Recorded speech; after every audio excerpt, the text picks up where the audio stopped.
Hello everyone, welcome to episode 54 of Show Fever. Today we'll be going over episode 2 of Invincible Season 4. And this episode was phenomenal. Like, first episode was good, but this one was a ramp up. Like, it was so much higher. So we start off the episode with a very, very young Nolan giving a lesson to a bunch of Viltrumite kids. And we see him telling the story of Argal, who was the founding emperor of the Viltrumite Empire. And we learn that he was betrayed by someone known as the Betrayer. That's how Argal ultimately failed, or ultimately fell. And then we see as eventually the kids are sent off since their lesson for the day is over. And then we see his bro's parents, like Nolan's parents, just come out of nowhere and start jumping him. They start beating him up and all that. But eventually they relent after much conflict. Like Nolan ends up like busting out his mother's eye and all that good stuff. Well, not good stuff, but stuff. And we see as this eventually continues on, but his dad finds mercy on him. He's like, okay, we're good to go. Everything's fine. You've beat us. But so that ends up happening, and Nolan's mom is mad. She wanted to keep fighting. She's like, I hope I never see either of y'all again. And she ends up getting her wish, because we see as Nolan is sent to his first real mission as an adult. And while he's waiting there, we see that people start bleeding out from like their orifices and stuff like that. And we just see as he walks outside, everyone's just dying. Everyone's falling out, all that stuff. And we see as eventually the people learn that this is a virus. This virus is known as the Scourge virus, and it specifically targets the DNA of Viltrumites, causing it to degrade and kill them. And they just start bleeding profusely out of every hole. And we see it starts wiping out billions of Viltrumites. It's killing all of them. And we see as Nolan actually gets it while he's assisting with dealing with the dead and all that. And during this time, it's like, okay, Nolan, we don't know Nolan obviously doesn't die, but we don't know how he gets out of this. But ultimately, he ends up building an immunity and is one of the few Viltrumites left living. And so we see as like General Craig and like the higher ups of the Viltrumite Empire try and deal with this disease, but eventually they come to the realization that only ones of us who are going to be able to survive are the ones who are immune, and everyone must be infected. So those who are left living are responsible for rebuilding the Viltrumite Empire, and that's why we learn, because I mean, all this is being told from Nolan's perspective. He's telling it to Alan, but yeah. So we see as this happens, and we then learn that Nolan was actually sent to Earth to find a suitable Viltrumite host from Viltrumite genes, so they could procreate and create more Viltrumites and restore the Viltrumite Empire, which he successfully did with humans and Mark. But then we see as Alan and Nolan ultimately end up going back to Telescria, and that's where eventually Nolan agrees to help Alan end up finding the weapons that are very effective against Viltrumites that were discussed in the previous season. But yeah, we see this, and we see as Nolan is introduced to Telia, who's Alan's girlfriend, and she blasts him with a rifle at the moment he comes in. She goes, ah, Viltrumite, and she shoots him, and yeah, this blows off. So it looks like that one dang on, like, it's not a gift, but that one picture of Whitebeard where there's nothing on. But this one's canon, sadly.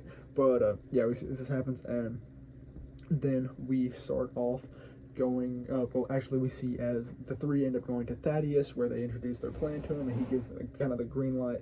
And we see as Thaddeus introduces himself to Nolan as a Viltrumite, and we learn that he is indeed a Viltrumite, and that he is actually the one who was the betrayer. He was the one who actually killed Argal and betrayed the Viltrumite Empire.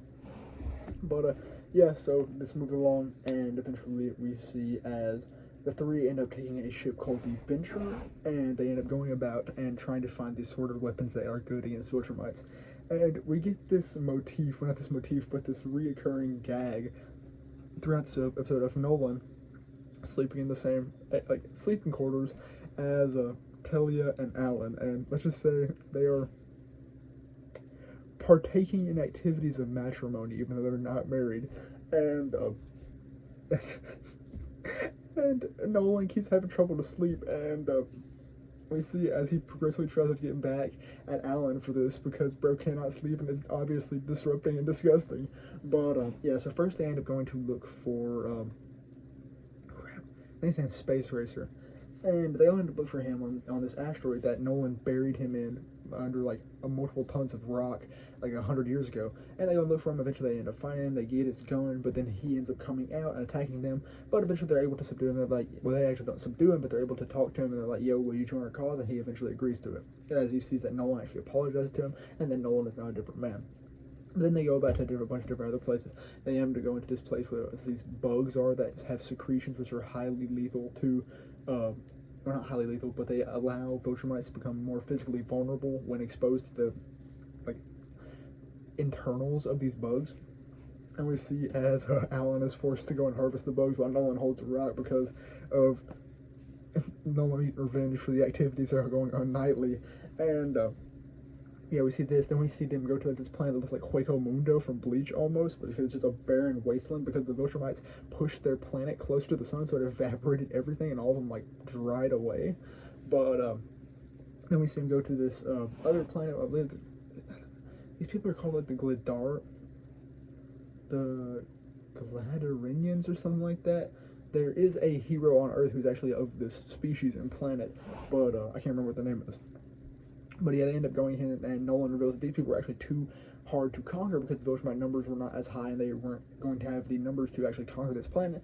And they are obviously still enraged at him because they sent another group at him to eradicate him, which didn't end up fully successfully happening. And we see as eventually they are kind of negotiated with, and they see that Nolan is actually sorry. But then we end up moving along, and eventually we end up going to the planet of the Ragnars, and we see as the Ragnars are a group of beasts who were all frozen to death because the Viltrumites put like this big solar plate in front of their sun, so they all froze. And we see as Nolan and Alan end up going down to this planet to collect a Ragnar and take it back to Telescria. But while they're doing this, Nolan is talking about moving the play a little bit so they can actually take the Ragnar and take them off planet. However, the captain, who is the captain of the adventure, he's like, no, I need to make up to Alan because Nolan, because before this, on the night before, he goes to the captain, and the captain's like, yeah, we had extra rooms if you wanted them. He had presumed that Alan, Telia, and Nolan were a throuple. That is not the case. Nolan got very mad, but he only threw a pillow at him. And he ends up going to his armor. But the captain's like, yo, I gotta repay him for this. So he ends up blowing up the solar plate, which causes all of the Ragnars to unthaw. So Alan and Nolan have to deal with it. And it's a very tense scene. We don't know if Nolan's going to get away, but eventually Nolan and Alan do safely get off planet, but they don't actually get a Ragnar, because how this ends up working out eventually is they're thawing out, and Nolan and Alan are fighting, but eventually Telia gets the good idea to block out the sun with the Venture. And this allows them all to refreeze over, and Alan and Nolan successfully get off planet. And so we see as they all return to Telescria with this, I would say, quite successful mission under their belt. And they go back and they're reporting to Thaddeus and all that. And after reporting, eventually Thaddeus tells Nolan to stay behind. And he reveals to Nolan just a little bit more about his background, the betrayer, why he betrayed Argol and all that, and why he believes Nolan should stick for the fight and help to eradicate all Viltrumites. And eventually he ends up revealing to Nolan that he was the one who made the Scourge virus, and this makes Nolan become outraged. He looks like he's about to kill Thaddeus. However, he doesn't ultimately end up killing Thaddeus, and he's like, as long as you do not use this unless it's a last-ditch effort, then I'm okay.